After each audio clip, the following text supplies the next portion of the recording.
If you've got a voice, then pull up a seat. Real talk drops with every beat. No echo chamber, no disguise. Welcome to the Dead Mike Society. This is Dan.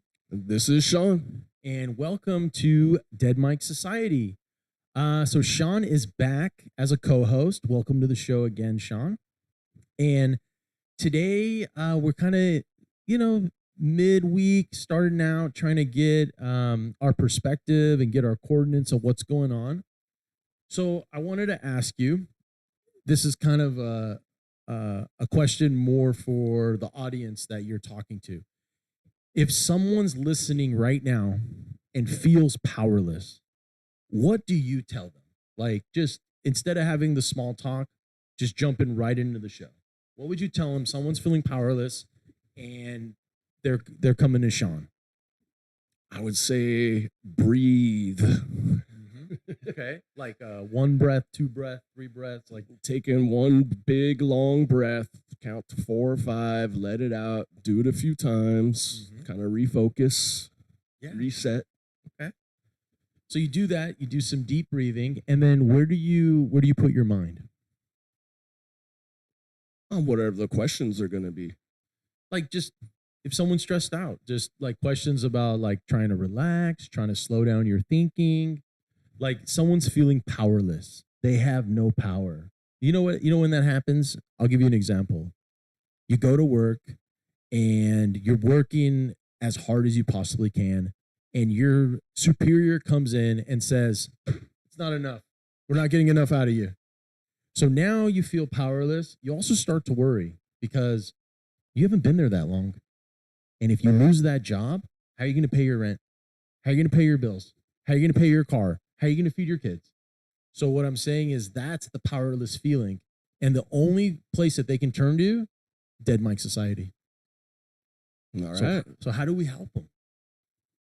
Well, I think first is we have to get to the root of the problem and have a discussion. Ask them why they're feeling powerless. Okay. Maybe their boss. So let's say it's their boss. How would you tell them to handle it? Like, what would be like, what exercises would you tell them maybe to write them out? Like write like a list of 10 things that you want to say that maybe you shouldn't, just to get the frustration out, right? Like you write one like, "I hate this job," right? I'm so mad. But then you're not going to really say that, but you need to get out your frustrations, right? Right. Because we all have them. Right. Yeah. Well, If my boss was making me feel powerless, I would absolutely pull them aside and have a one-on-one discussion. If they need better work ethic or they want more work out of me, I would ask them to explain exactly what do you want me to do more. Yeah, of course, man. I mean, that's a really good approach, is being able to communicate to what your needs are, because even though we're workers, we're not computers. We're not robots, right? We have emotions. We have feelings, and we don't always get appreciated. And I think that's really what this community is about and what the show's about, is being a channel that people can come to and comment and communicate. And we actually care about you. We care about the listener. We care about the subscriber. And we're doing this because it's also therapeutic to us, because we have stresses. Shawn has stresses, I'm sure. I know I have stresses. And being able to come to the show and talk to the fans and talk to the co-host and get them out is really what this is about. And just to give you my take, if I was in a position where someone powerless came to me, I would tell them that they need to pray. They need to pray on it. Take a moment to look for an energy bigger than yourself. I'm not saying you have to pray to who everyone prays to or who nobody prays to. Whoever you pray to, that's none of my business. But what I'm saying is look for something bigger than yourself and take a moment to acknowledge that, because once you put that into a perspective and you go, wait a minute, I'm not the only thing in this universe, and my boss is not the only thing in this universe. The universe is actually huge. Then you might feel better. And even though it sounds like I'm giving you like a way to feel more powerless, it actually makes you feel more powerful, because you're taking the power away from the obstruction, from the thing that's obstructing you. Right. Yeah, I've actually noticed in more recent times, because I don't remember it being like this 20 years ago, but I feel like there's an issue with sensitivity. Oh yeah. Like people are way more sensitive now than 20 years ago. And I don't know if that's because it's became like a mainstream, news or social media thing, but it's just, it's weird to me. Well, let's look back 20 years for a minute. I'll tell you one thing that we didn't really have that we have now. We have a lot more therapy. Right. We have a lot more medication. Right. So I think if you combine therapy, and again, I'm not saying therapy's bad. I'm saying therapy's good if it works for you. But if therapy makes you more open to feeling bad all the time, then maybe therapy's not good for you. Because I thought the idea of therapy was that it taught you to feel good. Have you ever been to a therapist? I mean, I feel like all my girlfriends are therapists, to be honest. But no, I've never been to a professional therapist. Have you? Yes, once. When I was a teenager, my mom sent me to a therapist because I was having really bad anger issues. And I was starting to take it out on my family members, and I was breaking walls. Like I was kind of a maniac, I guess. Okay. And I didn't really know what was provoking me to act that way. Maybe adolescence, puberty, getting out of puberty, growing up. I ran with a pretty crazy crew back then. Everybody was working out. We all did boxing, kickboxing, which was actually very therapeutic. But seeing the therapist didn't really help. Like, I remember even telling the guy that I could see right through his questions. I knew exactly what he was doing. And he basically told me straight up on our first session, he was like, well, he's like, I'm getting paid either way. So we can just have conversations. And I was like, okay. And I think the worst thing that guy did was he prescribed me this drug called trazodone. And it was horrible. It did not help with anything. And I took it for maybe about a week. And I literally took a vow to myself after that week that I'm never taking pills again, ever. Like even I'd get headaches. I wouldn't even take Tylenol, aspirin. I would just ride through it. Do you think you were able to feel like the medication only a week? Like something that heavy? Doesn't it have to like get into your blood and your brain? And I thought those things take like weeks and weeks and weeks or months and months and months to actually feel them. Yeah, I gave it a week, but that particular drug, trazodone, made me feel horrible. Like it made me feel worse. And I mean, it's kind of hard to describe. It almost made me feel like I was outside of myself. Oh, so it made you feel like more depressed, like that? Not more depressed. I just didn't feel like me when I was on it. You felt like doped down, like dumbed down, like like sloppy? Slow? No, not really that. It was a heavy drug, Okay. you know? Okay. I wasn't really slowed down. It didn't slow me down. It just, my perspective, I felt like I was looking at things not as myself, even though I was in real time. It was really weird. And I did not like it. I couldn't sleep on it. I was losing sleep. I think that made things worse because then I was irritable when I got up. Wow, dude. Well, I'll tell you a medicine story. So I just had a regular primary doctor. And at the time, I was working as a high-limit craps dealer in Las Vegas. And I was under a lot of pressure because a new casino shift boss had came in. And for some reason, there was a dealer who was like the favorite dealer of the company, had been there 20-something years, had started like a war with me because I was playing chess on breaks. And I guess he was the chess champion. Oh. And I had no idea. So everyone was kind of talking about my chess game. And he said, the guy can play chess, but I don't know if he's a good dice dealer. And he was kind of whispering in the new shift boss ear. So the shift boss came over and he basically put me through like a lot of scrutiny where, he's watching me all day. Anyway, long story short, I did fine with that. And he came to me later and said, man, you're a great dice dealer. But I was getting anxiety from it So when I went to my primary doctor, I had told him, I'm getting anxious. I don't know what's going on at work. He said, look, let me give you the lowest dose of Zoloft. Oh, Okay. It'll make you feel better. It'll take the edge off. And if you have a girlfriend, it'll make you last longer. really? That's what he said to me. And I said, well, why not just try it? Right. I've never taken medicine. So I said, yeah, okay. So I start taking the Zoloft, right?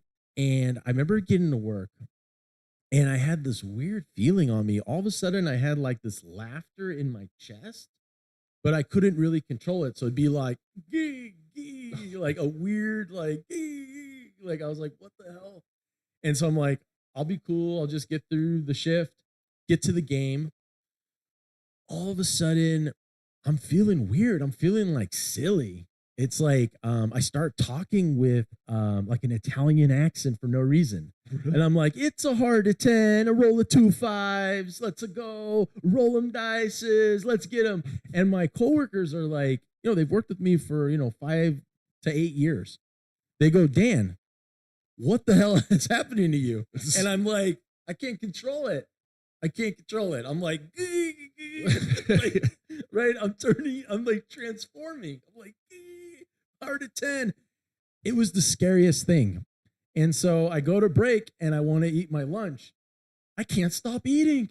I'm like eating, like I feel like I'm not eating. I'm stuffing because I only have 20 minutes. So the next day I call my doctor and I go, man, this Zoloft is crazy. Right? I'm like, dude, what are you giving me, man? I'm feeling so weird. So I tell him what happened, and the first thing he says, stop taking it. Yeah, of course. Get rid of that.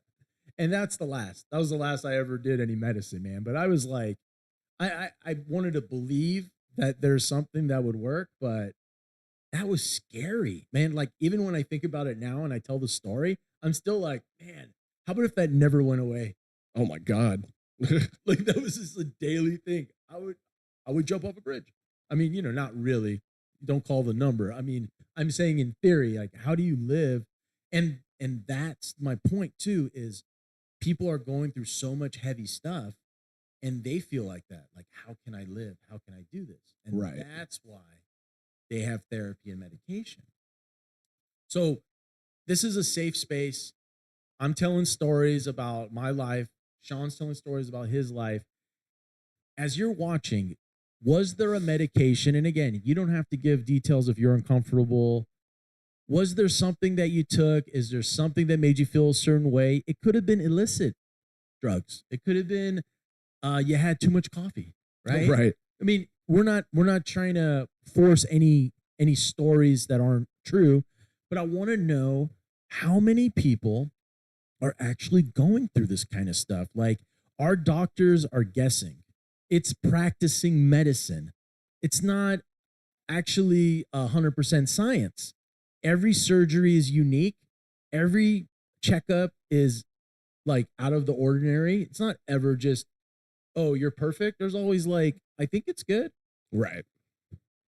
So when was the last time you had a checkup? I'd say 3 years ago. Okay. And overall, you feel good? Yeah, absolutely.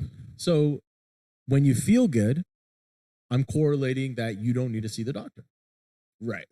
That makes sense to me. Yeah, I try to avoid doctors. Right, because if you go to the doctors, do you think they're looking for something? Like a reason to get you on medicine? Absolutely. Yeah, because when I did that checkup, that was in Ventura County at Kaiser. But then they were like, oh, we need you to do, we need to get your blood work. And I guess they don't offer that at that location. So they sent me to the Kaiser in the Valley. And this is during COVID, got to go through a tent. They're taking my temperature, it was kind of crazy, dude. And then I get in and I thought the place was going to be super busy because of the way the news was, hyping it up. Wasn't busy at all. I got seen within 10 minutes. And so the guy draws my blood. It was RN. It wasn't, the doctor or whatnot.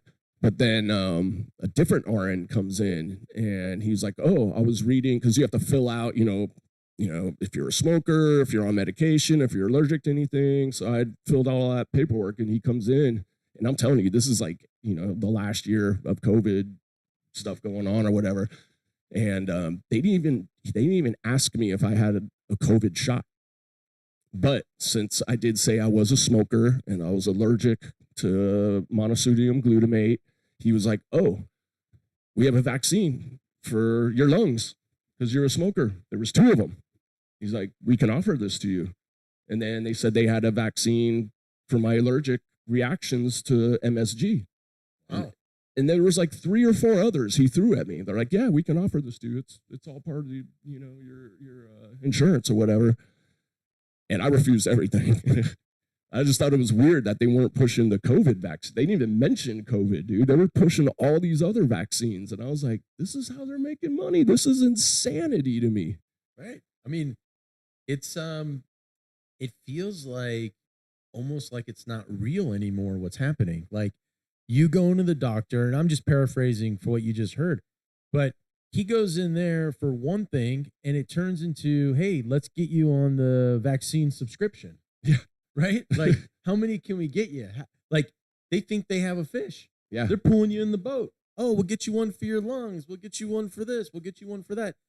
But I also want to say, we're not giving any medical advice. No. We're not against you getting vaccines. In fact, you get to make, and when I say you, I'm talking about the audience.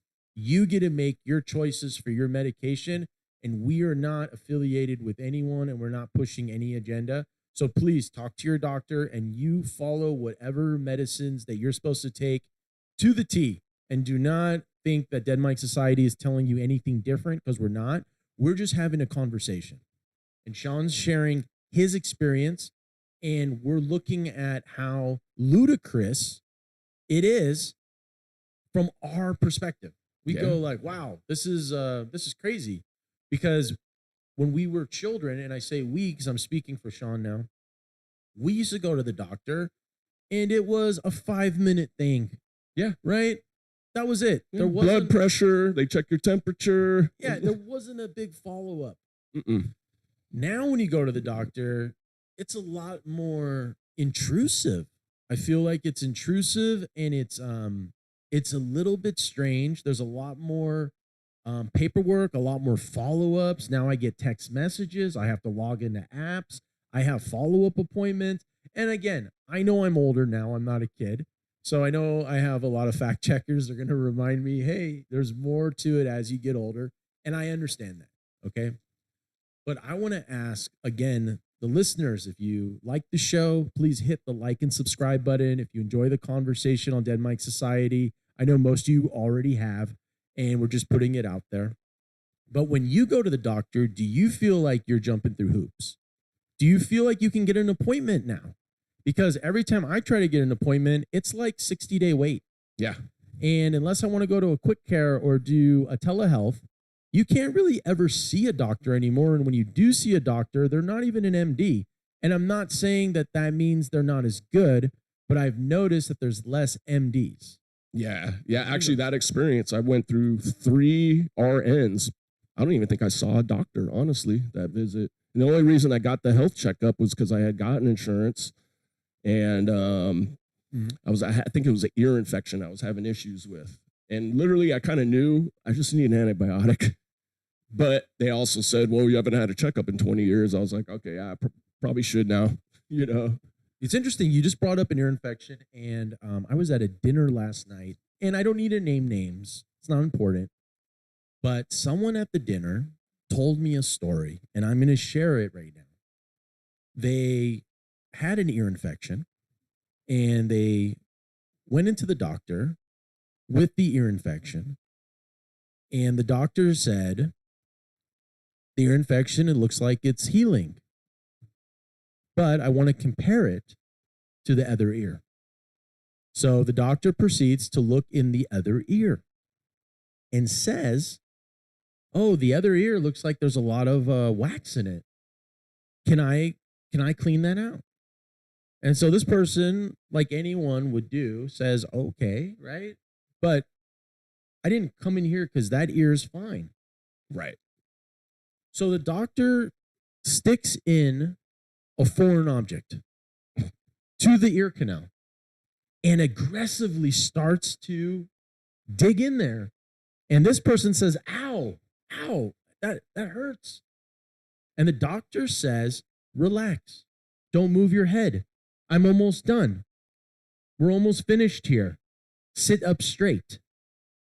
Continues to go. Person's like, ow, this is uncomfortable. Ear starts to bleed. Wow. Ear's bleeding now. Person says, man, my ear really hurts. Goes home. All kinds of stuff starts coming out of that ear. Wow. Yellow stuff, blood. Goes back to the quick care the next day to say, what in the heck is going on? They're like, oh, well, we're sorry. No, we're sorry about that. So now this person doesn't know if they have an inner ear canal infection from the vigorous cleaning. So they want them to go to the emergency room to get a CT scan to see if there's an issue with an infection going into the bone. So last night, this person has to leave dinner to go to the ER. Over the ear that wasn't infected? Yes. Wow. I mean, I'm just saying that to me is medicine in a nutshell. Yeah. That you go in there with a completely different problem and you leave with 10 new ones. Anyway, I'm sending my love and my prayers, and I hope that ear thing gets cleared up, because I'm livid about it. I was saying, like, I'll go to the ER right now and I will talk to these people. Like, they're going to pay for this. You can't hurt people. But at the end of the day, the ER didn't even do it. The ER is the only facility that has a CT scan equipment. So this quick care put in an emergency order to make sure that this thing isn't going to turn into sepsis or something major and kill them. Jesus. You go in for an ear infection, you come out with, sepsis. Unbelievable, right?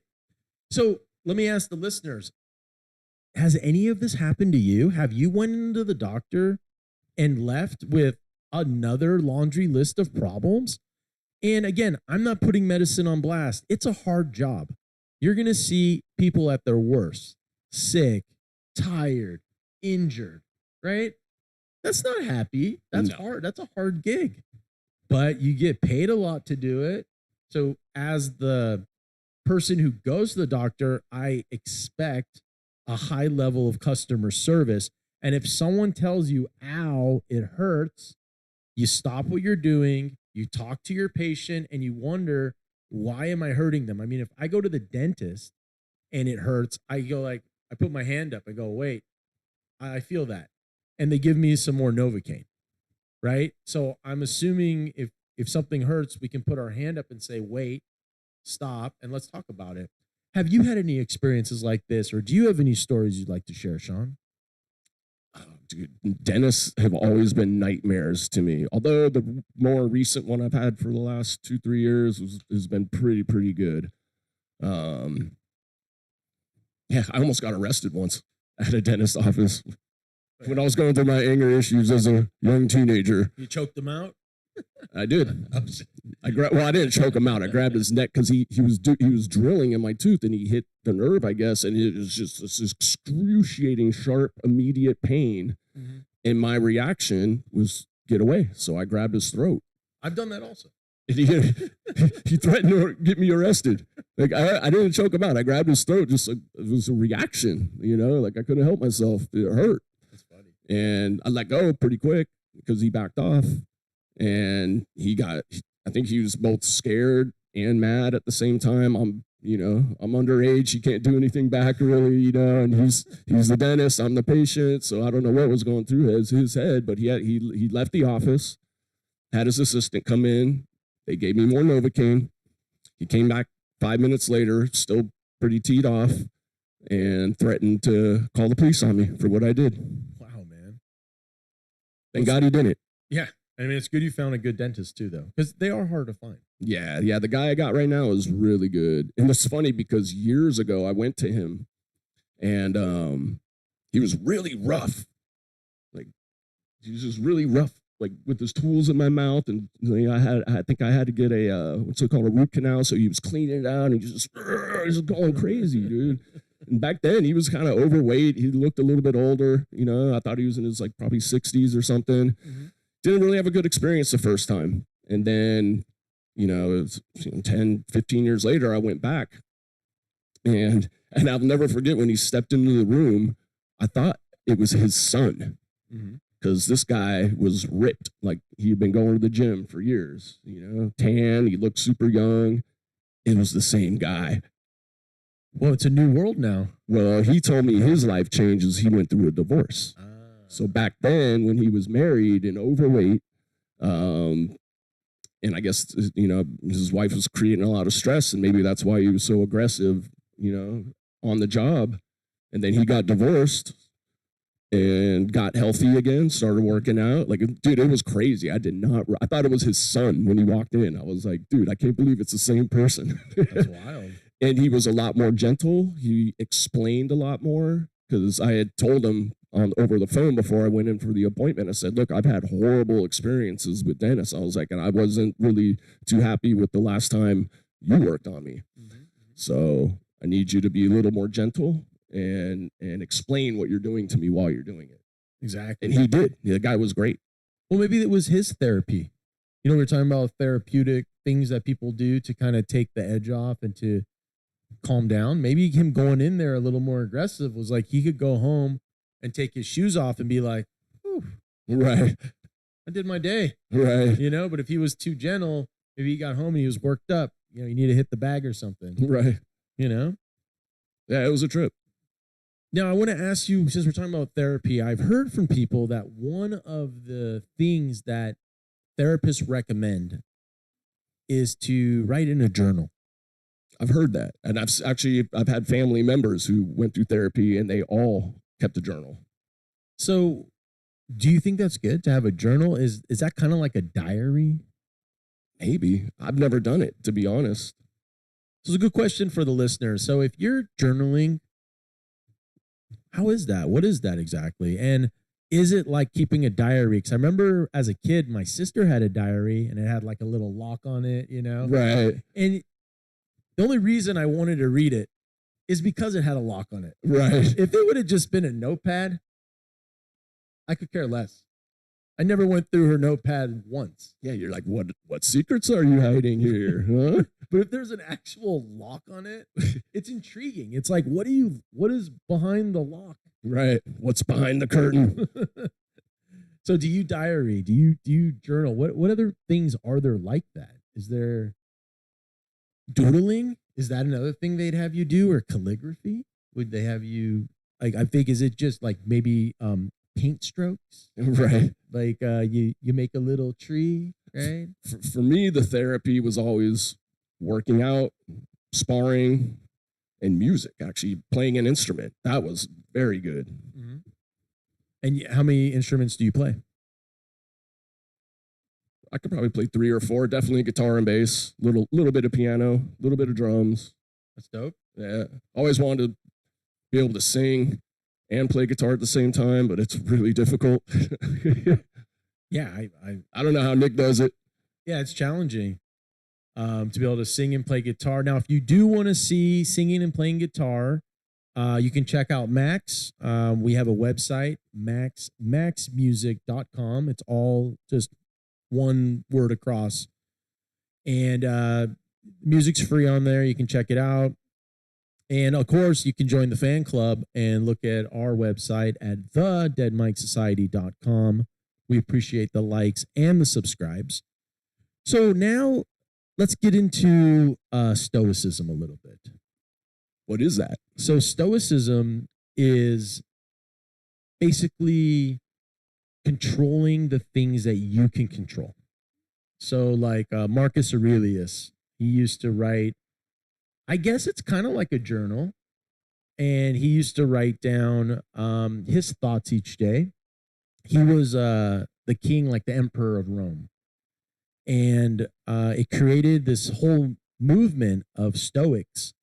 And they were the kind of people that even if you enslaved them, even if you tortured them, you couldn't break their mind. Their mind was just so strong. And the way they live is simple to the extent that they don't try to control things out of their control. So they don't worry about the weather, but they worry about being able to control their ship. So they know the bad weather will come, but they're not worried if it's coming today. They practice fighting when there's no war. Right. That's how they are. They're not complacent.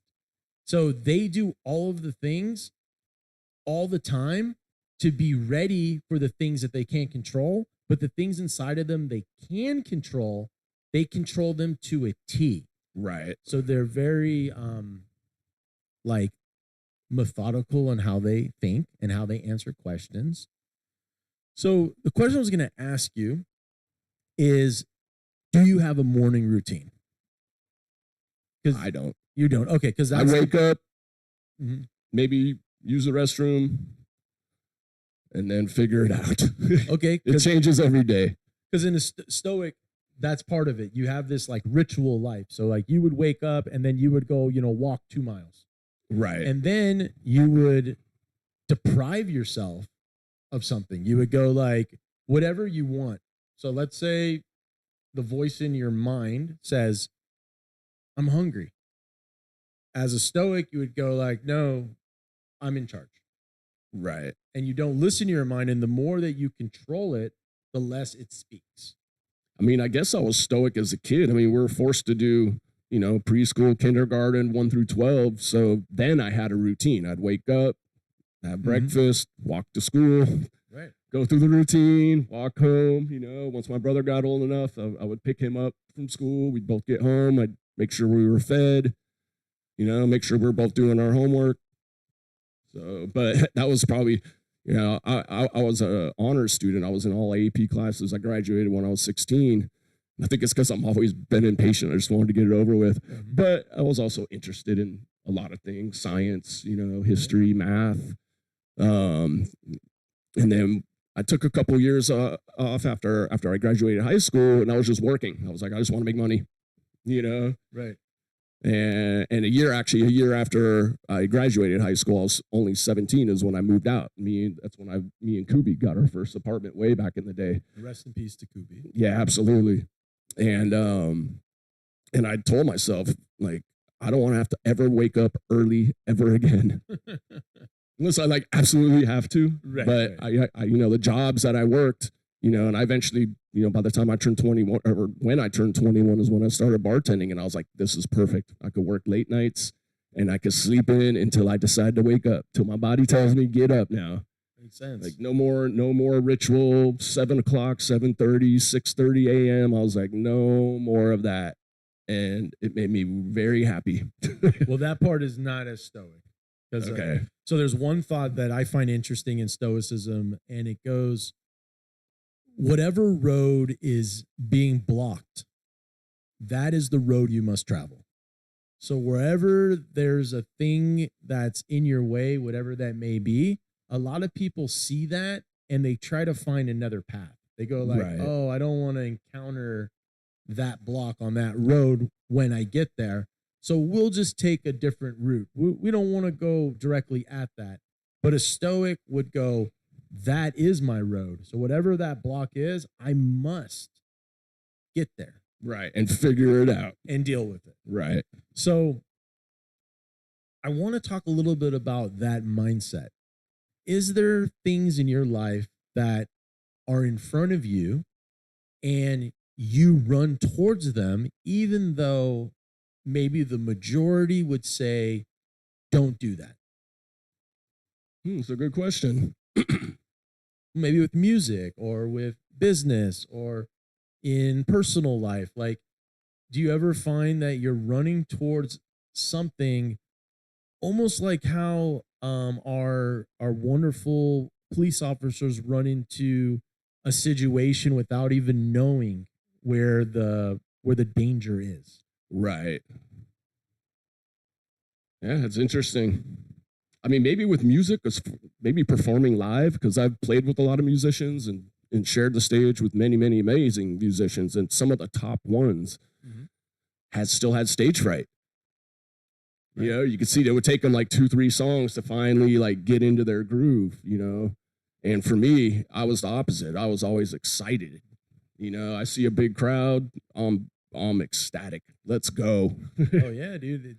And that's wonderful to not have stage fright. You know what I mean? To be able to walk into that room that a lot of other people would see as a block. To Right. go like, why would I play tonight in front of this massive crowd when I could just play with a local place, a small nothing, right? Yeah, or play by yourself at home. Right. I'm saying you run to that. Oh, absolutely. And you kick it.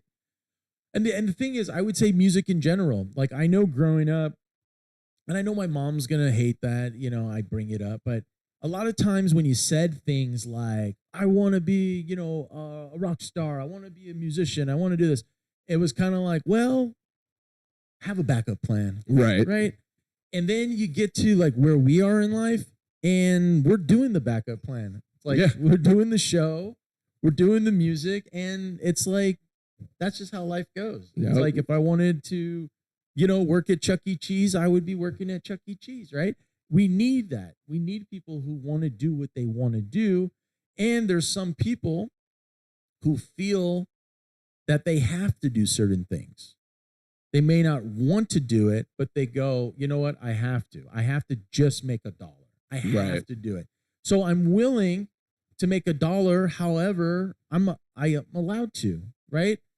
And that's the kind of jobs that are available, but you need people to work those jobs. Do you ever feel like you're seeing people or in your personal life that people don't chase their dreams or do the things they want to do because they get so consumed by that feeling of like, I have to do this, even though they don't really have to do it, but the other way is scary. Right. Yeah, and I think a lot of people don't have the means to multitask, so they get stuck in their own little program, you know? Yeah. I like to multitask. I've been doing it my whole life. Right. Stacking it up. Yeah. I do need to make $1. I do need to play music. I make sure I make it all happen. Right. I'm kind of the same way. I multitask. I can do a little bit of different things and consistent. Just can keep my plate spinning. Yeah. I'll even intertwine the multitasking. Like, so yeah, I'm a bartender. I need to make money. I'm also in a band. I've been in many bands. But I'd also not just bartending and making drinks for people so I can earn my money. I would promote my music to those customers. I was like doing 2 things at once. I was like both a bartender and a salesman for my music stuff, you know? Mm-hmm. And it worked. Now, what advice would you give the listeners? So like people who are just breaking into the work world. Like right now we're on a live TikTok stream, okay? And I know I've been ignoring you guys because we're doing the show too. But what's up TikTok? What's up live stream? Okay. So this is kind of for them. You have a lot of people who want to be influencers. You have a lot of people who want to be just rich. Like they don't really want to work. They just want to be rich, right? What advice would you give them from being a multitasker and a multi-time manager executive? I mean, that's kind of what you are. I would say just figure out what your passion is and figure out a way to do it, to incorporate it into your routine life. Yeah. You know, there's a lot of hours and minutes in the day. Right. Well, it feels like there's not as you get older. You know, Yeah, the I know. days kind of fly by. But yeah, when you're younger, man, those summers, man, they're long. Yeah. I mean, we're in like, this is the peak of the summer now, that early August. I hope everyone's having a wonderful summer also. And I hope you are doing the family vacations and you got some time off from the work and whatnot, because as soon as we get out of summer, we get right into Halloween and then right into the busy season. And everyone knows what that means. More stress, more overeating, more indulgence, More spending money. more stress from family. I mean, really, that time of the year is a lot more depression. There's a lot more anxiety. because everyone wants it to be perfect, Right. right? So I want you to take a minute, like Shawn said today, to breathe.